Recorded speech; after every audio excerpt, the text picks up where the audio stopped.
Hey everyone, I'm Steve Mancini, and this is Thriving in Ambiguity Tech Shorts, where we break down tech tips, IT trends, and all the things that make digital life, well, little or a lot less frustrating.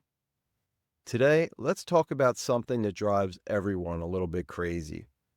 How about your Facebook feed and it being flooded with advertisements?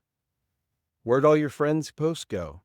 And what happened to seeing people you actually care about? Now that I'm in Facebook, you see my feed and I'll see some posts. Now, I've already cleaned out most of the advertisements, so mine may be way better than yours right now.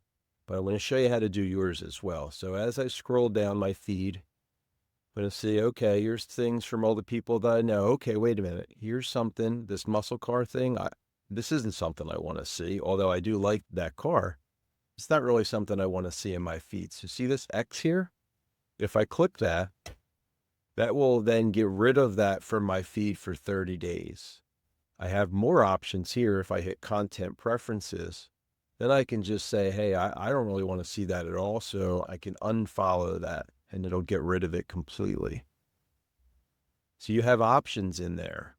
Okay. Here's one of the advertisements you may have tons of these. So here's one kinetic arm. I bought this for Addie not too long ago.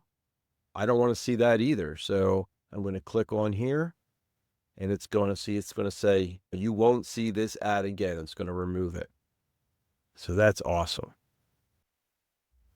Now, take a few minutes, go through your feed and clean things up.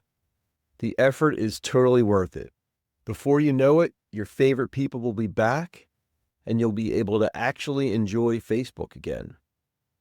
If this was helpful, like, share, and follow for more tech tips. Now, get back to that feed and clean it up.